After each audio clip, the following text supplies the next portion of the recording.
Hi friends, welcome to my channel. இன்னைக்கு நான் உங்களுக்கு ஆட்டுக்கால் வச்சு அதில் சூப்பும் பாயாவும் எப்படி பண்ணலான்றதை காமிக்கலான் இருக்கேன். ஃபஸ்ட்டு நம்ம ஆட்டுக்கால் இந்த மாதிரி வாங்கிட்டு வந்துடுவோம் இல்லைங்களா, கட் பண்ண பீசஸை. அதை நல்லா வாஷ் பண்ணணும். ஆல்ரெடி அவங்க வேக வச்சு அந்த ஸ்கின்னில் இருக்க ஹேர்லாம் ரிமூவ் பண்ணி தான் நமக்கு கொடுப்பாங்க, கட் பண்ணி. அதை நம்ம இப்போ ஃபஸ்ட்டு வாட்டரில் நல்லா வாஷ் பண்ணி எடுத்துக்கலாம். இப்போ நம்ம ஃபஸ்ட்டு நைஃப்பில் லைட்டாக சுரண்டி அதில் இருக்கிற அழுக்கெலாம் எடுக்கலான்ட்டு எடுத்துகிட்ருக்கேன். ரொம்ப தேய்க்கக்கூடாது, ஜஸ்ட்டு லைட்டாக நம்ம அந்த ஷார்ப் பார்ட்டை வச்சுட்டு லைட்டாக இது பண்ணணும். ஏன்னா இதில் மைனூட் ஏர்ஸ்லாம் இருக்கலாம், அதை நம்ம ரிமூவ் பண்ணிடணும். ஒரு சில பிளேஸ்லாம் ஆட்டுக்காலை சுட்டு அந்த ஹேர்ஸை ரிமூவ் பண்ணுவாங்க. ஒரு சில பிளேஸில் வேக வச்சு ஹாட் வாட்டரில் அந்த ஹேர்ஸை ரிமூவ் பண்ணுவாங்க. இங்கே எனக்கு வேக வச்சு ஹேர்ஸை ரிமூவ் பண்ணி கொடுத்த ஆட்டுக்கால் இது. ஆட்டுக்காலில் பார்த்திங்கன்னா நிறைய ஹெல்த்தி பெனிஃபிட்ஸ் இருக்குது. என்னென்னா, நம்ம மூட்டு வலி இருக்கிறவங்க சாப்பிட்லாம். அதே மாதிரி எலும்பு பற்களுக்கு வலு கொடுக்கும், இதயத்துக்கு ரொம்ப நல்லது. உடல் எடை குறைக்கணும்னு நினைக்கிறவங்களும் இதில் சூப் வச்சு குடித்தோன்னா ரொம்பவே நல்லது. எல்லாத்தையும் விட நோய் எதிர்ப்பு சக்தியையும் இது அதிகப்படுத்தும். அதனால் இதை நம்ம அடிக்கடி எடுத்துக்கிறது ரொம்பவே நல்லது. நம்ம இந்த மாதிரி எல்லாத்தையும் நைஃபை வச்சு நான் க்ளீன் பண்ணிட்டேன். க்ளீன் பண்ணதுக்கப்புறம் 2 to 3 டைம்ஸ் வாட்டரில் நல்லா அலசி எடுத்துக்கிறேன்.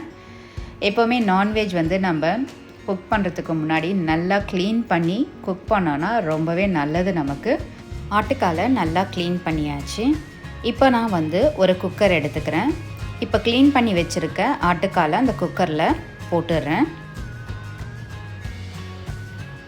அந்த ஆட்டுக்கால் முழுகிற அளவுக்கு தண்ணியை ஊற்றிடுறேன் ஃபஸ்ட்டு. இங்கே நான் 1.5 ஸ்பூன் மிளகு எடுத்து வச்சுருக்கேன். இஞ்சி தோல் எடுத்து சின்ன சின்னதாக கட் பண்ணி வச்சுருக்கேன். பூண்டும் தோல் எடுத்து வச்சுருக்கேன். ரெண்டுமே ஈக்குவல் அமௌண்ட் எடுத்துக்கலாம். இப்போ இதை மிக்சியில் போட்டுடலாம்.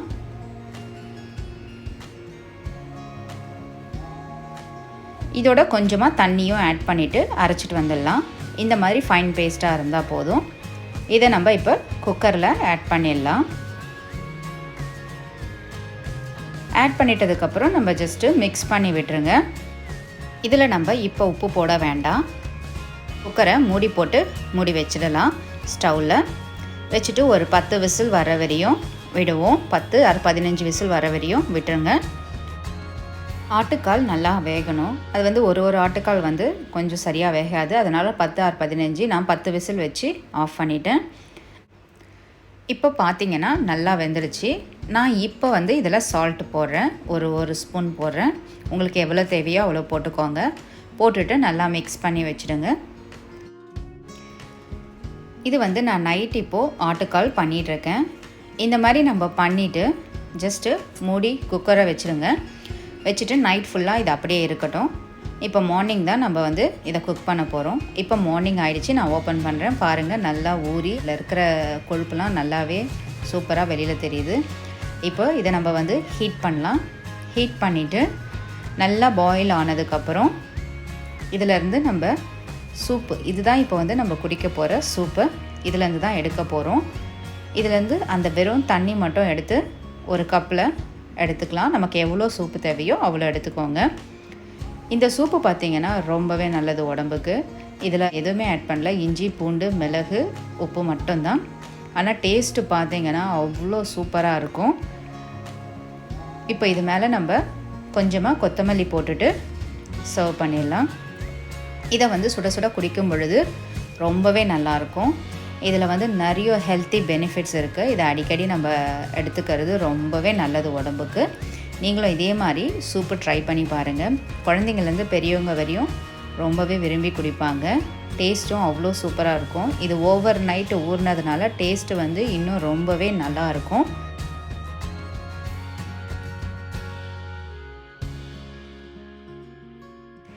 இப்போ ஆட்டுக்கால் குழம்பு ரெடி பண்ணிடலாம்.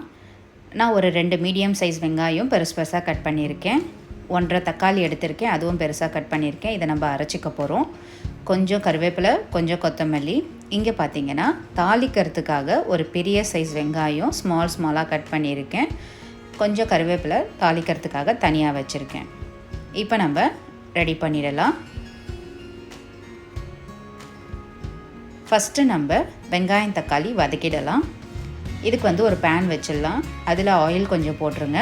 போட்டுட்டு நம்ம பெருசாக கட் பண்ணி வச்சுருந்த வெங்காயத்தை போட்டு நல்லா வதக்கிடுங்க. இந்த அளவு வதங்கினதுக்கப்புறம் நம்ம தக்காளி ஆட் பண்ணிடலாம். தக்காளியும் நல்லா வதக்கிடுங்க. தக்காளி நல்லா வதங்கினதுக்கப்புறம் நம்ம கருவேப்பிலை, கொத்தமல்லி இதில் மேலே போட்டு அதையும் கொஞ்ச நேரம் ஒரு 1 minute வதங்கினா போதும். இது வந்து கருவேப்பிலெல்லாம் நம்ம முன்னாடி போட்டுட்டோன்னா ரொம்ப டீப் ஃப்ரை ஆகிடும். இந்த அளவுக்கு நம்ம லாஸ்ட்டாக இறக்கிறதுக்கு முன்னாடி வதக்கணுன்னா ரொம்பவே நல்லாயிருக்கும், வாசனையாகவும் இருக்கும். இந்த அளவுக்கு வதங்கினா போதும். இப்போ நம்ம ஸ்டவ் ஆஃப் பண்ணிடலாம். கொஞ்சம் சூடு ஆறட்டும். ஆறுனதுக்கப்புறம் நம்ம மிக்சியில் மாற்றிடலாம். மிக்சியில் மாற்றியாச்சு. இப்போ அரைச்சிட்டு வந்துடலாம். இந்த அளவுக்கு பேஸ்ட் மாதிரி அரைச்சிட்டு வந்துடுங்க. இப்போ குக்கரில் வச்சுருந்த ஆட்டுக்காலில் கொஞ்சமாக மஞ்சள் தூள் போட்டுக்கலாம். 2 ஸ்பூன் குழம்பு மிளகாத்தூள் போடுறேன் நான்.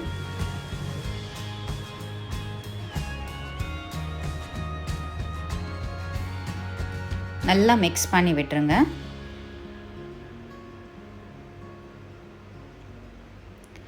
இப்போ இதில் நம்ம வந்து அந்த அரைச்சிட்டு வந்த வெங்காயம் தக்காளி பேஸ்ட்டை ஊற்றிடலாம்.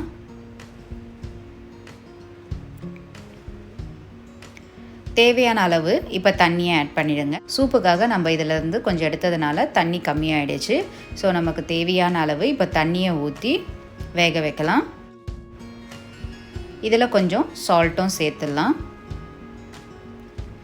எல்லாத்தையும் நல்லா மிக்ஸ் பண்ணி வச்சுட்டு இப்போ நம்ம குக்கரை க்ளோஸ் பண்ணி வச்சிடலாம். 5 விசில் வந்ததும் நம்ம குக்கரை ஆஃப் பண்ணிடலாம். குழம்பு தாளிக்கிறதுக்காக ஒரு பேனை ஸ்டவ்வில் வச்சிடலாம். பேன் ஹீட் ஆனதும் ஆயில் போட்டுடலாம். ஆயில் ஹீட் ஆனதுக்கப்புறம் பே லீஃப் 2, கொஞ்சமாக சோம்பு, கொஞ்சம் பட்டை, லவங்கம் இதெல்லாம் நம்ம ஆயிலில் ஆட் பண்ணிடலாம். இப்போ கட் பண்ணி வச்சுருந்த ஆனியனை போட்டுடலாம். போட்டுட்டு நல்லா வதக்கிடலாம்.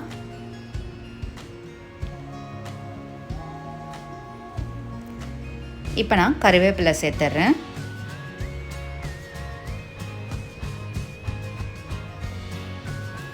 இதில் 1 ஸ்பூன் கரம் மசாலா போட்டுடலாம்.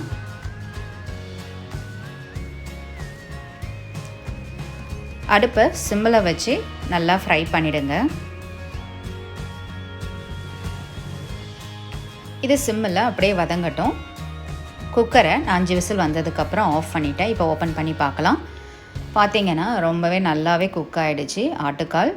நல்லா மிக்ஸ் பண்ணி விட்டுருங்க. பாருங்கள், பார்த்தாலே உங்களுக்கே தெரியும் நல்லா வெந்துடுச்சு.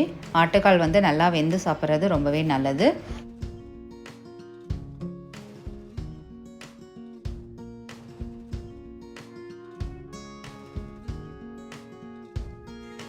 இதை இப்போது நம்ம அந்த வெங்காயத்தில் ஆட் பண்ணிடலாம். பொறுமையாக ஊற்றிடுங்க.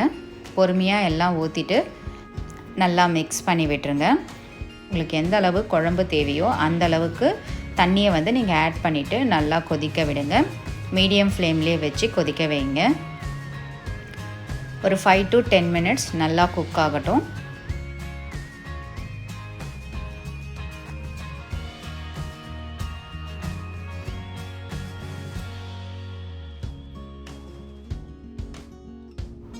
ஆட்டுக்கால் குழம்பு சூப்பராக ரெடி ஆகிடுச்சிங்க.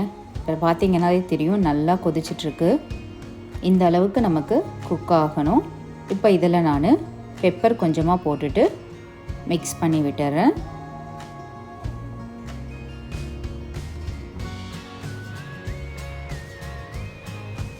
இப்போ கடைசியாக கொத்தமல்லி போட்டுட்டு நம்ம ஸ்டவ்வை ஆஃப் பண்ணிடலாம்.